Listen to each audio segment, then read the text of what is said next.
Hey, Rebecca, Lincoln, and Gray.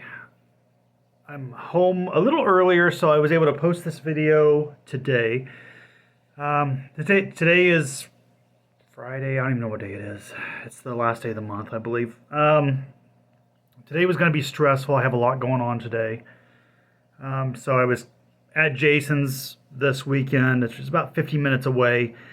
Um, and then something happened with the family. I had to come home right now. So I'm here right now. I was able to resolve what needed to be resolved right now.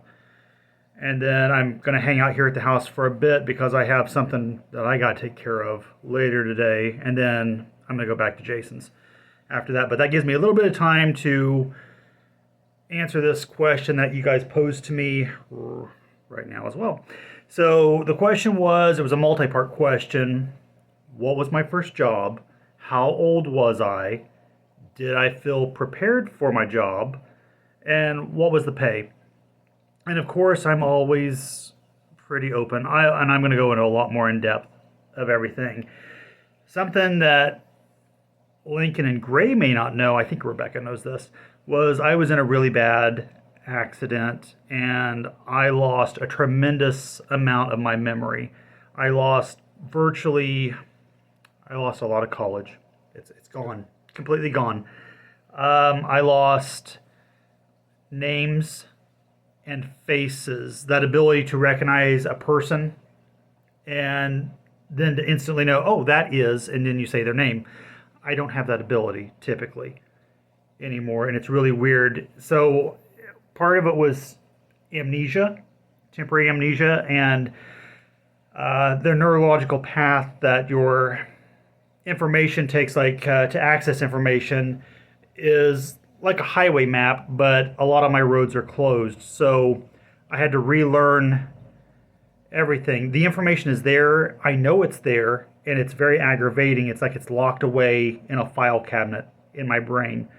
And so it's extremely aggravating when I'm trying to access information, and I have to relearn a lot of things for the first time again, especially if it's like a question that I don't know. My very first, I'm just going to jump into this because I could go much further in depth on that thing, but that's not what this video is about. So my first job, I sent Rebecca a Excel spreadsheet, and it has all of my jobs. How did I get that? Because a lot of these things I don't remember anymore. So I actually got out all of my taxes and I created a timeline, a very accurate timeline of all of my jobs, when I worked it from start to end date, and how much I made. So I'll say right away, a lot of my jobs in the beginning were all minimum wage jobs. It's Indiana. This is a rural area. We're an economically depressed area, so it's not like they're going to pay me a lot for my jobs. Even now, I don't get paid a lot. So, yeah. My first job was in 1995. I was, I guess, 15 years old, but it may have been 14, 15, right in that area. And it was through Job Source. And I don't know if you have a job source down there, but it was, if you need a job, you're jobless, you go to this government-run agency, which all agencies are being cut right now, but they will help you find a job that you're suitable for. I had to get permission from my school, and luckily I was an A-plus student, so they just had to sign a document that I was allowed to do this, that it wouldn't interfere with my school. And so even though it was a summer job, I used to have permission from your school that you're capable of doing this on top of everything else. And so my job was mowing for the town of Frankton and all their properties that they own. So I would mow everything, hand mow with a mower, weed eat, blow the clippings off the sidewalks and stuff. And they also had a pole barn. It was a wood pole barn, and it was probably 2 or 3 stories tall. 2 stories, say 2 stories. I had to get up on a ladder, and I had to scrape that by hand. And a pole barn is a big barn. If you have pole barns down there, you know how big they are.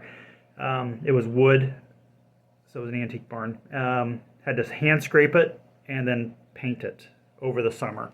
And I did a heck of a job. I did a great job at that. I made minimum wage and I worked all summer long doing that. And it happened to be one of the warmest summers on record. So it was like 100 and some degree days that I was out hand mowing and scraping, and I worked my ass off for a minimum wage. And I didn't make a lot of money, but that was my first job. The next year, I also worked for Job Source, so I'd have been 15, 16. And I got a better job because they saw how great of a job I did. Job Source rewarded me and gave me an even better job, and I worked at the YMCA. And that was freaking awesome. That was one of my favorite jobs. That started a 1, 2, 3, 4, 5 year run at the YMCA during the summer.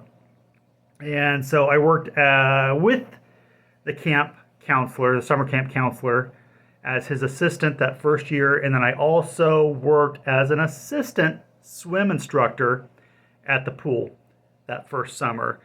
And from, let's say, 96 through the year 2000, the next year I was a camp counselor, and I was also a swim instructor. And so for those next years, 97 through 2000, that was what I did during the summer. And that was I believe, my favorite job of all time, because they pay you. Every Friday we would go to a theme park or a baseball game or something big, not in this area, a museum, a zoo, who knows what all we did. They paid me to go and be with a set of maybe 12 kids per group. You know, there was a lot of camp counselors. And then every day I would go swimming as a swim instructor, and freaking awesome. They're paying me to go swimming. They're paying me to go to theme parks. We went camping, we went canoeing. I can't say enough great things about that. I loved that job, but it paid nominal. So, yeah, but I loved it. So, I mean, if you're going to get a job, that's the job to have right there. 1997 through 2003. I worked in a grocery store meat department. That was probably one of my second favorite jobs.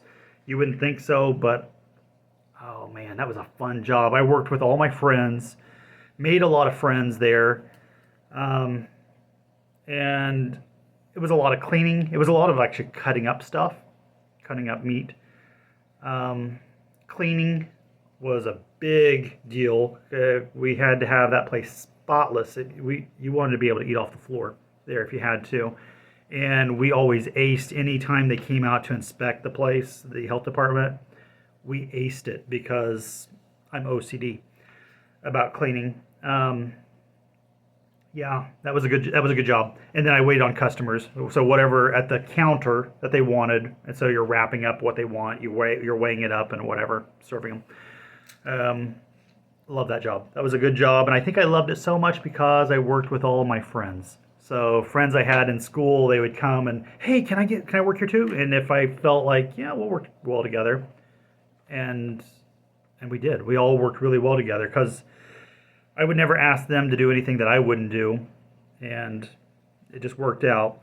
After I graduated high school, I decided I wanted to go to AU. This was I didn't really have a college plan, but my parents were poor at the time, and I didn't want to saddle them with any debt. So I was like, I will work. I couldn't get a full-time job at the time, but I could get multiple part-time jobs. And so I got multiple part-time jobs to pay for my education. And at one point I had 7 different part-time jobs and plus going to school full-time.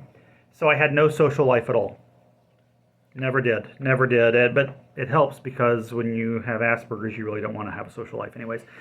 So I don't suspect that's going to work out for you guys. You're going to have a social life, but multiple jobs. And I sent Rebecca all of my jobs. So grocery store, I worked in the library at AU. I worked at our church doing maintenance around the church, mowing, doing things like that. I worked at the elementary school, the local elementary school, as a substitute teacher and also with the emotionally disabled students. I worked at the Elwood School with the emotionally disabled students for a couple years. I worked at an assisted living facility. I absolutely love that job. I would work in the kitchen. I would also work with staging rooms. So people, if they were thinking about going and living there, they would see a room that was just fantastic. Like, wow, this is what I want to live. And I actually loved working with the residents. And I spent a Christmas and a Thanksgiving actually with certain residents who didn't have any family, and I would have dinner with them because I bonded with them, and it was really nice just to have a special dinner just with them. I also would decorate people's houses. That would be painting, wallpapering, things like that, staging, because I was really good at that stuff. I did that all through college, paid for my college doing that. The day I graduated college, I was actually able to just write them a check free and clear for what I owed AU, which was nice. In 2006 till currently, that's when I got a job at Red Gold, and I work in the office at Red Gold. That's not what I went to college for, but that's what I do. And I don't make a tremendous amount of money, but I make enough. I make enough to get by. So that was my job history, and Rebecca actually has a really good Excel spreadsheet where you can see my job history across the board. But I also have, so how old was I? 14, 15 when I first started. Did I feel prepared? No, not for any of these jobs. I was scared because I was going into a situation that new situations scare me. And how do you prepare yourself? So the first job, mowing, yeah, I was prepared enough. I mow all the time. I mowed